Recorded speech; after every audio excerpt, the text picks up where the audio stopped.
ओंकारेश्वर ज्योतिर्लिंग मध्य प्रदेश के खंडवा जिले में मां नर्मदा नदी के तट पर मंधाता नाम के आइलैंड पर स्थित है। क्योंकि यहाँ मां नर्मदा ओम के आकार में बहती है, इसलिए इसे ओंकारेश्वर नाम से जाना जाता है। ये भगवान शिव के 12 ज्योतिर्लिंगों में से एक ओंकारेश्वर ज्योतिर्लिंग है, जो चौथे स्थान पर है। ये ज्योतिर्लिंगों से इसलिए अलग है क्योंकि यहाँ भगवान शंकर 2 रूप में विराजमान हैं, एक ओंकारेश्वर और दूसरे ममलेश्वर। 2 ज्योतिर्लिंग के रूप में होने पर भी ओंकारेश्वर ज्योतिर्लिंग को एक ही गिना जाता है। कुल 68 तीर्थ ओंकारेश्वर में है। ओंकारेश्वर के हरे भरे पर्वतों की सुंदरता और पवित्रता एक जादू की तरह आपके मन को मंत्रमुग्ध कर देती है।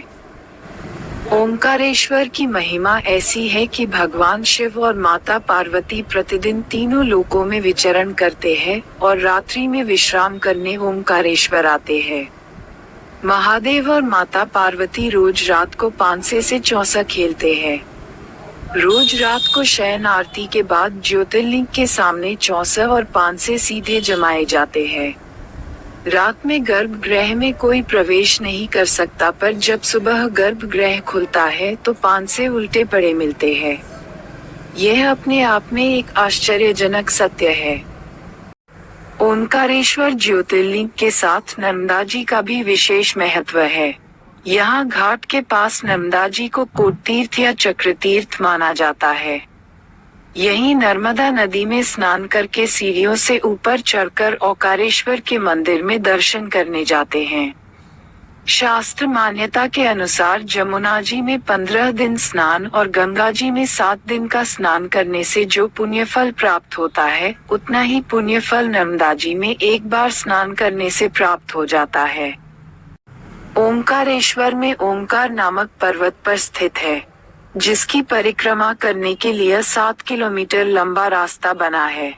पूरे रास्ते में अति मनभावन दृश्य देखने को मिलते हैं। परिक्रमा पथ पर बहुत से सुंदर सुंदर मंदिर और आश्रम स्थित है। परिक्रमा के मार्ग पर अति सुंदर संगम स्थल भी मिलता है। कई वर्षों पूर्व महामुनि नारद विंध्य पर्वत से मिलने पहुँचे। तब विंध्य पर्वत बहुत अहंकारी हो चुका था। अपने अहंकार के मद में चूर होकर उसने नारद जी से कहा, मैं बहुत विशाल और सर्वगुण संपन्न हूँ, मेरे जैसा कोई नहीं है। नारद जी को विंध्य पर्वत का घमंडी व्यवहार उचित नहीं लगा। तब नारद जी ने विंध्याचल पर्वत के घमंड को तोड़ने के लिए कहा कि भले ही तुम सर्वगुण संपन्न हो, पर तुम मेरु पर्वत जितने ऊंचे नहीं हो। मेरु पर्वत की ऊंचाई तुमसे बहुत ज्यादा है। नारद जी के कथन को सुनकर विंध्य पर्वत बहुत दुख और पीड़ा हुई। उसे मेरु पर्वत की ऊंचाई से उसे ईर्ष्या होने लगी। तब विंध्याचल पर्वत ने भगवान महादेव की शरण में जाने का निश्चय किया।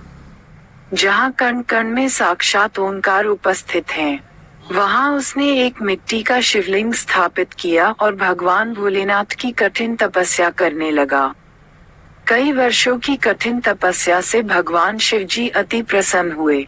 उन्होंने ने विंध्य पर्वत को अपने दिव्य स्वरूप के दुर्लभ दर्शन दिए।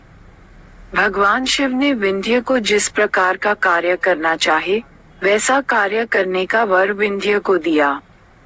तब तक वहाँ कई देवतागण तथा ऋषि मुनि भी उपस्थित हो गए।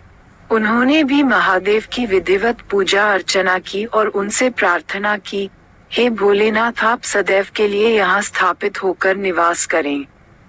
भगवान अपने भक्तों पर प्रसन्न थे। उन्होंने प्रार्थना को स्वीकार कर लिया। वहाँ स्थित ज्योतिर्लिंग 2 स्वरूपों में विभक्त हो गया। एक प्रणव के अंतर्गत शिवलिंग ओंकारेश्वर और दूसरा पार्थिव लिंग ममलेश्वर एवं अमलेश्वर ज्योतिर्लिंग के नाम से विश्व विख्यात हुए।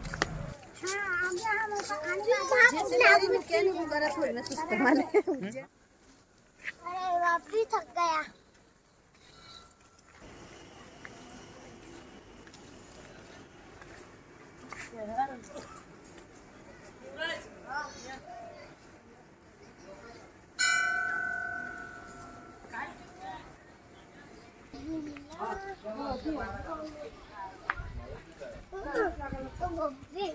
ओंकारेश्वर के अति पुराने मंदिरों में से एक गौरी महादेव मंदिर है। यह ओंकार पर्वत पर स्थित है। इस मंदिर में 6.5 फीट ऊंचा शिवलिंग स्थापित है। ये शिवलिंग एकदम काले पत्थर से बना है और स्पर्श करने पर बहुत चिकना लगता है। इस मंदिर में नंदी जी की बहुत विशाल प्रतिमा स्थापित है। ऊपर करने से जाते ऊपर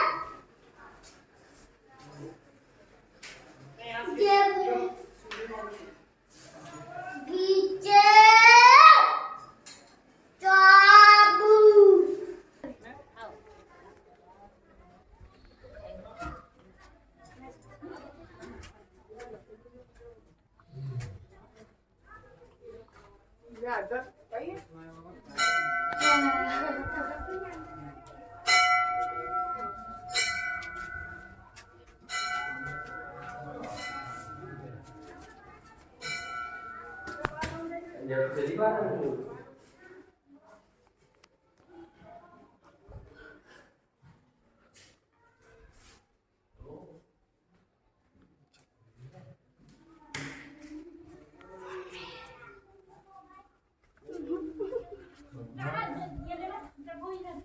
Ding ding ding ding ding ding.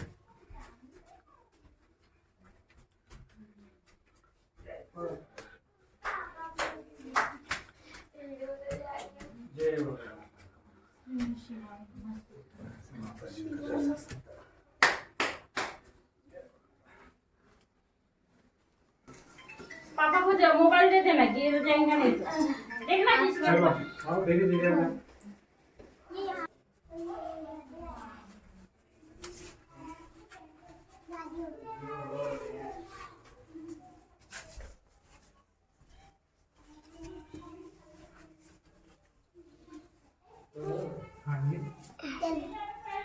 अरे वही छिड़ी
पाताली हनुमान मंदिर। ओंकारेश्वर के परिक्रमा पथ पर हनुमान जी का एक सिद्ध मंदिर स्थित है। यह मंदिर में हनुमान जी लेटकर विश्राम करने की मुद्रा में है।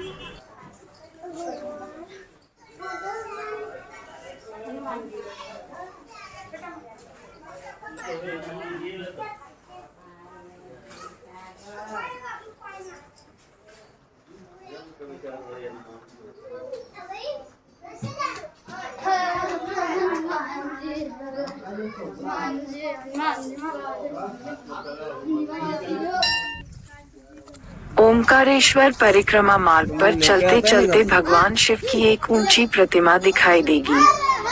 ये प्रतिमा 90 फीट ऊंची है, जो राज राजेश्वरी सेवा संस्थान द्वारा निर्मित शिव मंदिर में स्थापित है।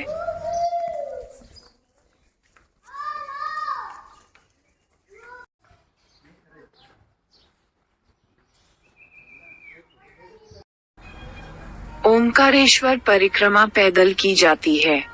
ये पूरी परिक्रमा मार्ग पक्का बना हुआ है, जहाँ से आप पैदल परिक्रमा कर सकते हैं।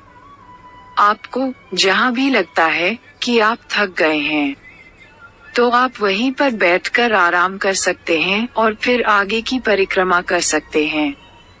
ओंकारेश्वर परिक्रमा को आप नर्मदा नदी में नाव के द्वारा भी कर सकते हैं। इस पूरी परिक्रमा में ओंकारेश्वर में मांधाता पर्वत में नर्मदा नदी में एक जगह से शुरू करती है और पूरे पर्वत को चारों तरफ से घुमाकर उसी जगह पर लाकर छोड़ देती है। इस परिक्रमा में आपको नर्मदा नदी के किनारे जितने भी मंदिर रहेंगे आप वहां पर घूम सकते हैं, मगर मांधाता पर्वत के बीच में जो मंदिर है वहां पर आप नहीं जा पाएंगे क्योंकि वह बहुत दूर पड़ेंगे।